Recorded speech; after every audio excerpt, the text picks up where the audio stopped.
What's happening, baby? Welcome back to the Huddle Chat Sports Network's very own fantasy football huddle, presented as always by DanklyfeBrand and yours truly, the host of the Huddle Chat Sports Network, Dallas Clark. Today, now that all of the early rankings are done and we're getting into the training camp of the 2024 NFL season, and we're just a month short of real NFL action on our TVs again, ladies and gentlemen. Now is the time to really start locking in on your fantasy football drafts and who you really want to take. So today we're going to be talking about some running backs that I think are currently overvalued as far as these early rankings are going. Not saying that I don't want these people. I just do not want these running backs at their current price tag. There's a couple of different reasons, mostly risk. And as we all know, fantasy football is a game where we want to try to avoid as much risk as we possibly can. So the risk that's coming with these players attached to the price tag that I have to pay to acquire these players, I'm just not willing to pay.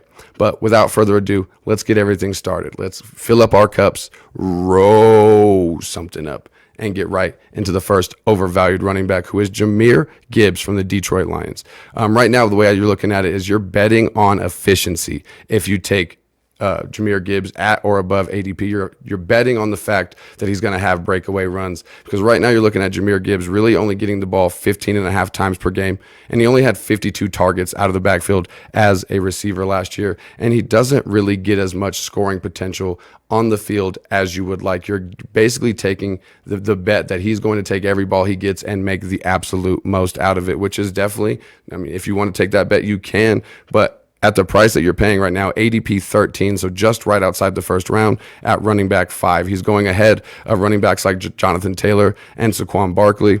The biggest thing for me is it's a split backfield, and that is not going to change outside of injury.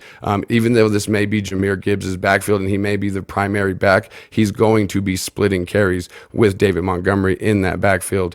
They are running behind the number one offensive line, according to Pro Football Focus, but there's just too many questions for me to take Jahmyr Gibbs as running back 5. That's a top 5 running back right now. I mean, I'll take him, 7 or 8. I'm not much lower on Jahmyr Gibbs, but right now at running back 5, just outside of the first round, the risk of a 50-50 split is just too high for me right now.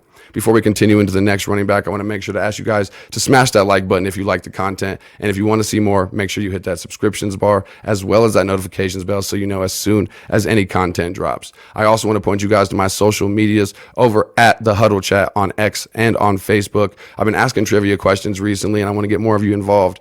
This one I recently asked on Facebook and on Twitter, and I got the correct answer combined from a couple of different people, but I was never able to get one person to give me both the names I was looking for. The question was, 3 running backs surpassed 500 rushing yards and 500 receiving yards in 2023.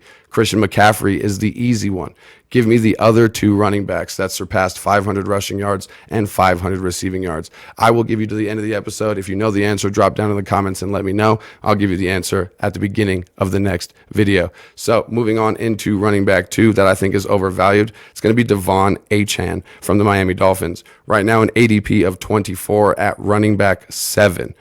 He did have record-breaking efficiency, which you cannot knock last year, but there's no opportunity whatsoever for De'Von Achane to ever achieve the premier running back role at the current moment with the Miami Dolphins. You're looking at them currently having Raheem Mostert, and they have a lot of running backs behind him that if Raheem Mostert ever went down, he would still be in a split backfield. But even besides the recent acquisitions in the running back room, they still have Raheem Mostert, who is going to be the biggest hurdle for De'Von Achane to get over to reach that ADP or to achieve the expectations that you're expecting out of running back 7.